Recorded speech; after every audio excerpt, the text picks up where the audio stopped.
안녕하세요, 주주 여러분. 해외 주식, 미국 주식을 읽어드리는 김 선생입니다.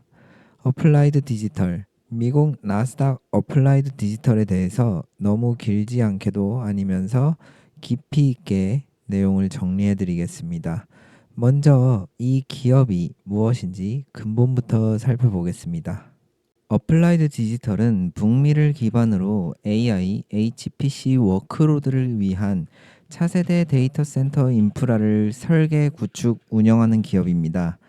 단순히 서버를 갖다 놓는 것 이상의 역할을 하며 고전력, 고밀도 컴퓨팅 수요를 충족시키는 시설을 공급합니다. 과거에는 비트코인 채굴 고객을 위한 인프라도 제공했지만 최근에는 AI 클라우드 HPC 시장으로 사업 중심이 이동하고 있고, 이는 투자자들에게 지금의 모멘텀을 만들어낸 핵심 배경입니다. 현재 대부분의 수익은 데이터 센터 임대 및 관련 인프라 서비스에서 발생하며 자체 클라우드 사업은 분사하고 새로운 형태의 기업 구조 변화가 진행 중인 상황입니다. AI 시대에 인프라 기업이라는 점 때문에 일부 투자자들은 AI 인프라 붐의 대표주로 어플라이드 디지털을 보고 있고, 지난 1년간 주가가 크게 상승했던 이유도 여기 있습니다. 어플라이드 디지털 주가는 최근 상승세를 보였습니다. 이는 2025년 주가가 약 187% 이상 상승한 뒤 높은 밸류에이션과 함께 향후 실적 발표가 투심의 분수령이 되고 있기 때문입니다. 어플라이드 디지털은 맥쿼리 그룹과의 협력을 통해 새로운 AI 팩토리 캠퍼스 건설을 위한 대출 시설 계약을 체결했습니다. 이 자금은 데이터 센터 확장 사업을 가속하는 데 사용될 예정입니다.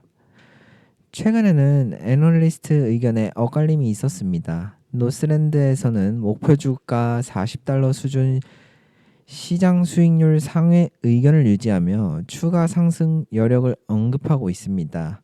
반면 일부 애널리스트는 합병 발표 이후 투자 의견을 중립으로 낮추기도 하고 있습니다. 이런 종목은 특징이 있습니다. 조용할 때는 관심이 없다가 한번 방향이 잡히면 그때서야 뒤늦게 따라붙는 경우가 많습니다.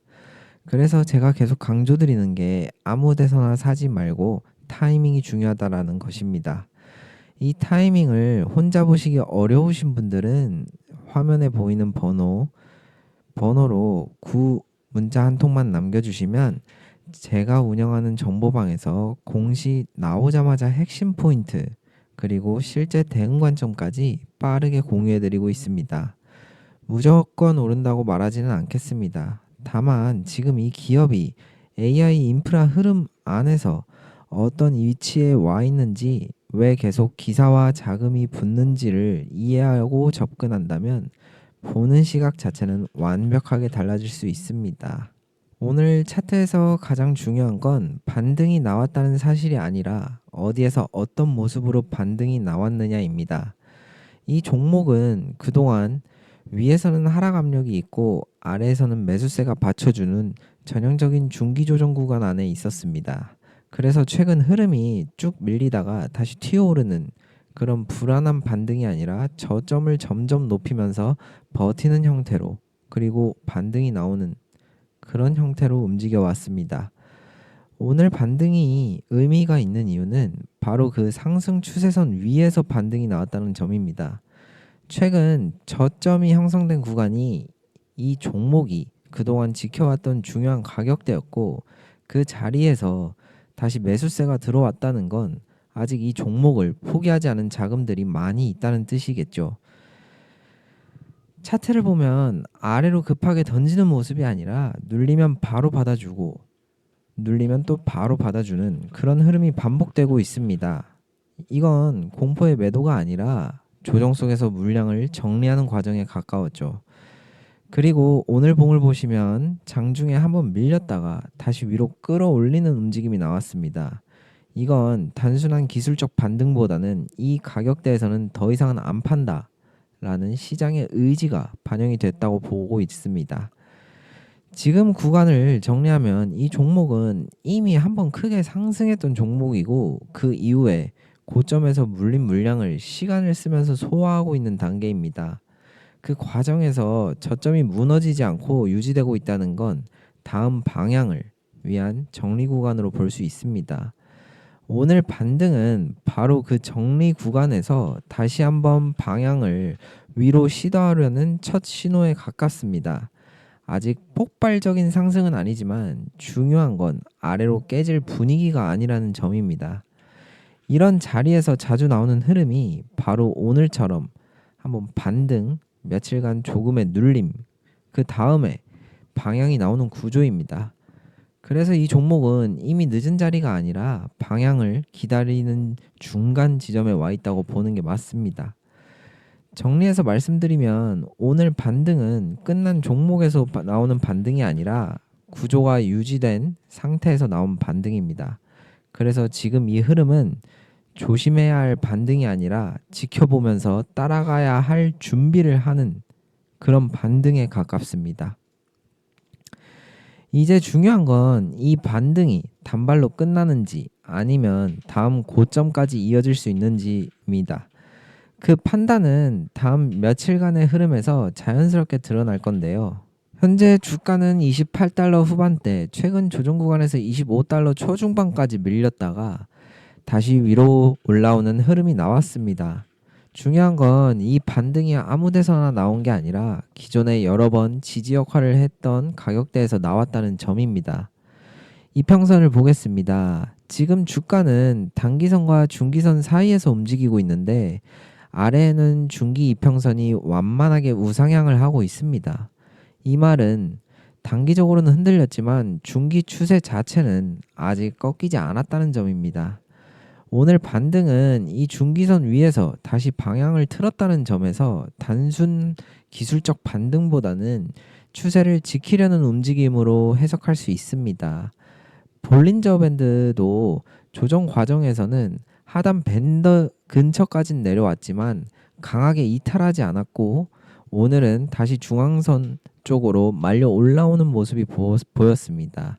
이런 경우는 하락 압력이 약해지고 다시 방향을 잡으려는 구간에서 자주 나옵니다.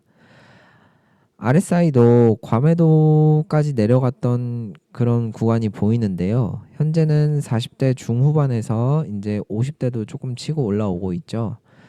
강한 하락 추세라면 30 근처에서 계속 눌려 있어야 되는데 지금 저점을 계속 높이면서 올라오고 있습니다. 이건 추가 급락이라 보기는 힘들고 바닥을 확인하고 이제 반등을 준비하는 신호에 가깝다고 생각합니다.